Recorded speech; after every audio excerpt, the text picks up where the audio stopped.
talk a little bit about the gold medal section. Okay, so 7 years ago, this was deemed the longest gold medal stretch of river in North America, 102 miles from Leadville at the Lake Fork of the Arkansas, just downstream of Leadville, all the way down to the Parkdale Bridge. So if you come through Canyon City and you head past the Royal Gorge Bridge, and you come back down and you drop down into Bighorn Sheep Canyon, right where you cross the river, that's where the gold medal stretch starts. Everybody kind of know those landmarks. So the headwater, essentially all the way down to Parkdale. Okay, next. Go ahead. So what does gold medal mean? Okay, gold medal is just a quality designation. It doesn't change anything on regulation. Okay, we have 3 or 4 different slot limits on the Arkansas River. We have catch and release sections, okay? Those change. They're very fluid based on what our biologists, understand about the fishery year to year, okay? But when we look at this, in general, as far as quality, telling you kind of what this fishery means health-wise, here are your minimums: 60 pounds per acre, 12 trout over 16 inches per acre. Now when I say acre, right, and then 75 fish over 16 inches per acre. Pretty astounding, those numbers, okay? How many people understand the history of the Arkansas? Going back into the 80s, 70s, anybody fish the Arkansas during that time period? Okay, so basically, we've come from a river that was almost completely dead from heavy metal pollution to the longest gold medal river in North America in a matter of 35 to 40 years. Okay, in the late 70s and 80s, the Climax mine in Leadville poured a ton of heavy metal pollutants into the river. Okay, and essentially killed the river. River came back 2-3 years later, a lot of small fish, progressed that direction, cleaned itself up year to year with good runoff, so on and so forth, and in a time period of 25 to 30 years, with the help of our biologists, because our biologists have done appropriate stocking to combat whirling disease within our rainbow trout population. I'll talk a little bit about that here later, but also have stocked salmon flies, okay, from the Colorado River drainage. Actually pulled salmon flies out of the Colorado, restocked them into the Arkansas, which the Arkansas did originally have Terranarsis, but restocked those babies. And what do we know about Terranarsis? It's a big meal for trout, right? So our biologists have done things like that to help nature along. Now we've got one of the cleanest rivers in the state, if not North America, and just an incredible fishery. Go ahead. So this graph kind of shows you where the Arkansas is in the state, right? Right at 1/3 of the gold medal miles in the state of Colorado. Where do we rank? Obviously number 1, but let's look at a few of the other rivers that are either blue ribbon or gold medal, okay? Bow River, Alberta. Anybody fish the Bow? Incredible, speaks for itself.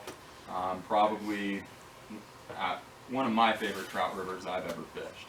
Okay, I spent 10 years guiding in Alaska, right at 10 years guiding on the Kvichak River, 60 plus miles of gold medal water up there. Kenai, we know the Kenai, right?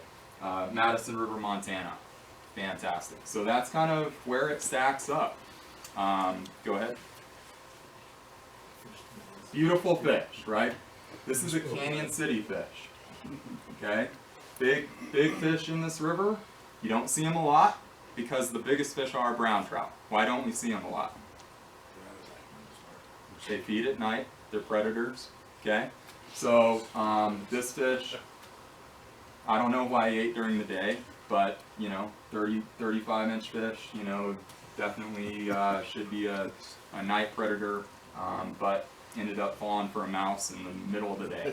Okay, so this fish over on the right is a Gunnison River rainbow. Let me tell you a little bit about why these exist in the Arkansas River drainage now. The Gunnison River rainbow is one of the hardiest rainbow strains in North America. So over time, after whirling disease in the 90s, which every river in the state of Colorado was devastated by whirling disease in the 90s, right? All of our hatcheries in the state, funded by CPW, basically went through the scientific research on what strain could survive in certain freestones and tailwaters, so on and so forth, still be WD resistant.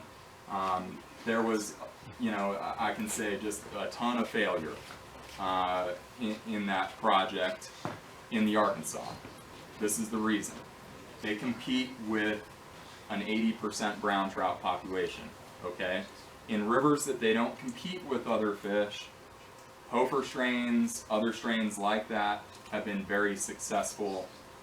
Living, spawning, rearing has been successful, so on and so forth. In rivers like the Arkansas, you put a 8 to 10 inch, semi-catchable Hofer in the system. They go to the bottom of the food chain. Number one, they won't compete for food, and then they get eaten by a big brown trout. Okay, so we were just struggling to get a rainbow trout population back in place. Now, comes in the GRR, the Gunnison River Rainbow. It acts like a brown trout. It's predatory. It competes to eat, okay, and very successful spawning. So we've gone from right around 2 to 3% rainbow trout population to 20% rainbow trout population in the last 5 to 6 years. We're going to stock an additional 200,000 catchables, pretty big number, in the lower Bighorn Canyon stretch this season. So that stretch is really going to be our staple rainbow trout stretch for those of you that are coming to fish. Just based on the aquatics and the bugs that are there, so on and so forth, our biologists have deemed that the area that we really want to do that project. Okay? Okay. Everybody knows Steve Parrott, right? Everybody in the room? Okay. How about, so Euro-nymphing is, really a staple on our river. Absolutely. Okay? So, I just want to touch base on what Euro-nymphing is, what it means, and why I'm going to be showing you a lot of Euro-nymph style flies, or tactical nymph style flies, or contact nymphs, okay? How many people Euro-nymph right now, or contact nymph, or high stick? Okay, so quite a few. All of you need to, okay? And you ask any guide in this building, and they will tell you that if you want to increase your productivity, Euro-nymphing will take you there. Yep. I don't understand your terminology, like what's high stick? So I'm gonna touch on it right now. That's why I have this slide. Okay. So basic concept is no indicator, no bobber. Okay. We are in contact with the fly 100% of the time. I'd say 99% of the time. There is slack in the leader from time to time, right? Okay. But in a general sense, we're using the heaviest fly in our rig as the point fly, okay, that's the bottom fly, okay, and then we are tagging back up with our droppers, okay.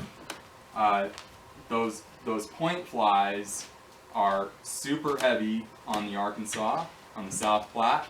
We change that weight, we scale it back, so the whole idea is that we know 100% of the time that that point fly is on the bottom. And how do we know that? Because we're in contact with the fly, we can feel that the point fly is on the bottom, okay? And, how does that help us in a freestone river, a big gradient pocket water style river? How do you think that helps us? Gets it down on the rocks with the fish. Gets it to the fish. It's pretty simple. So with an indicator rig, right, we pop the indicator on, twice the water depth, We throw, usually that first fly is our heaviest fly, then we tag off from there, whether it be from the hook bend or the eye or so on and so forth. And it's a guess. It's a guess as to where our flies are, okay? Until we snag the bottom and our indicator, goes subsurface, we don't know where our flies are, okay? It's a guessing game. So in Freestone rivers in particular, I think on the South Platte drainage, there are definitely reasons to throw an indicator rig, okay? That really delicate presentation, throwing a midge pupa, throwing a midge larva, in a slack water pool or really just delicate tail out, that's not the place for Euro-nymphing.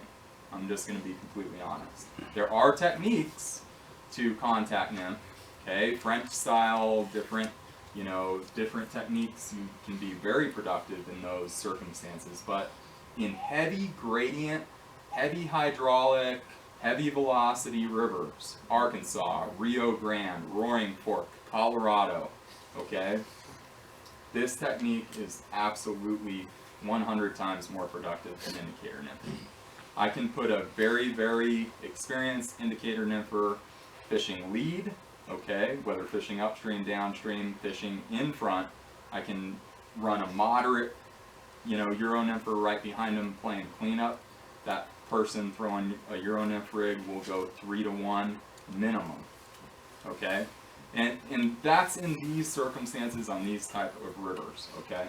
Does everybody kind of understand, Now, if we get more complicated and talk about this more, right, I could spend a whole hour talking about Euro-nymphing. I'm not going to do that, but we use longer rods that are lighter line weights, so we have more feel on what that point fly is doing. Also with more reach, so we can reach because we're in contact with the fly, right? We can't make those longer presentations, longer drifts. That longer rod allows us to get a little bit more reach, right? Do you use a trout spay rod to do that? You can, and that's something people are doing a lot more now. So, What was the comment? he asked, can you use a trout spay rod to Euro-nymph? The only downside is a lot of the newer trout spays are getting faster. Technically, I want a more moderate mid-flex rod, something pretty delicate, so I can feel that fly. That's the key. I have the Winston. That's the key. So that would be. Yes. Oh yeah. Yeah. A little Are you soft. good with your yeah. 9-foot though? Yeah, you're good to do it. Okay, but it's an advantage to have a longer rod. I mean, I fish a 10.5-foot 3-weight. Okay, but just want everybody to understand kind of when I'm showing these really cool Euro-nymph flies that are tied on jigs. Okay, on jig hooks or like perdigons as I roll through this stuff. Just want to make sure that you understand what I'm showing you. Okay, next. You lose a lot of flies? You don't, and I'm going to show you why. I'm going to show you why. Okay, so this is kind of what a Euro-nymphing leader, looks like. Okay, we kind of went through that verbally, but you've got, a very basic. This is a very basic Euro-nymphing leader. You've got what we call cider in the middle. Okay, that's our indicator. Okay, that needs to be right above the water surface. It's a tricolored or bicolored leader, tippet that goes inline, and then, from there we calculate our water depth and go down to our point fly. Hey, before I forget, so would you Right. prefer to tie to the eye or the hook? Doesn't matter. Well, with Euro-nymphing setup, with Euro-nymphing or just in general? In general. In general, so my first fly, usually is going to be tied to the eye. With Euro-nymphing, you're always tying to the eye because you're tagging off the leader to go to the flies, right? But then, in a Western nymphing setup, indicator, right? If I'm tying a big stone fly up front, okay, rubber leg stone, something like that, right? I'm always going to go to the bend, from the bend of the hook to that dropper, okay? Is that your question? Yeah. Okay. But if I'm fishing smaller flies, I like to go eye to eye, typically. Okay. Go ahead.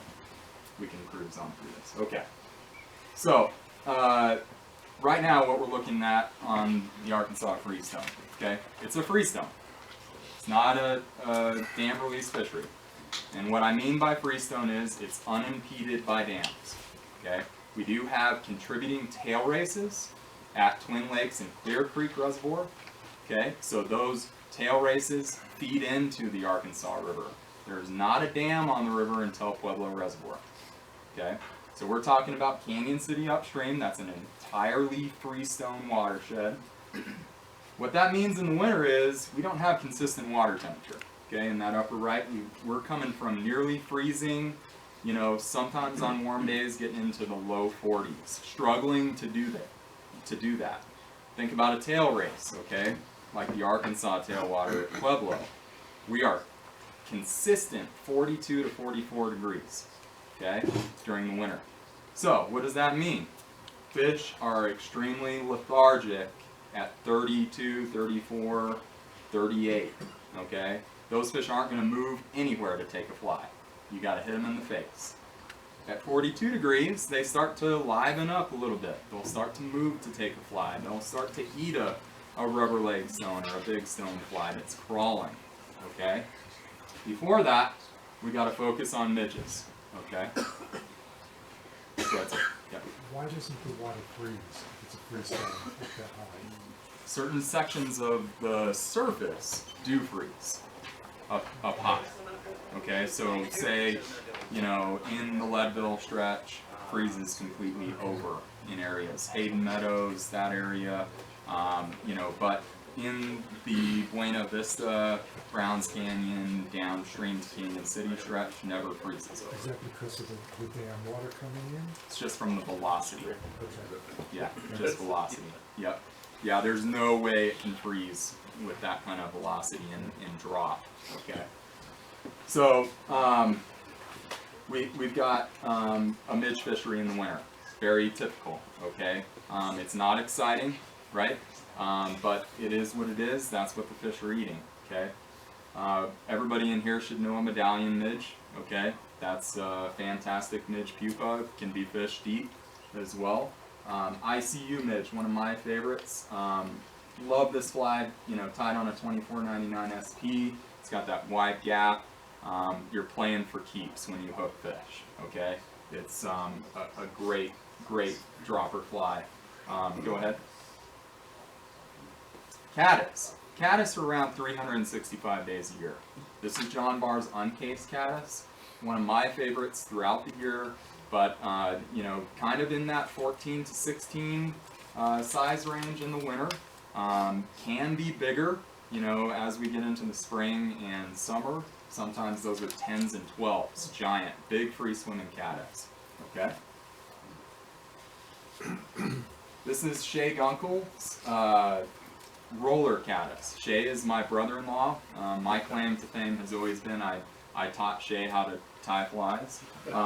You know, it's, you know, I didn't teach him anything else. If anybody in the room knows Shay, I can't claim anything else because he's a joker, but that is a fantastic fly that was designed for the Arkansas. Do you guys have this fly in the roller caddis? We don't. Umpqua? No. Okay.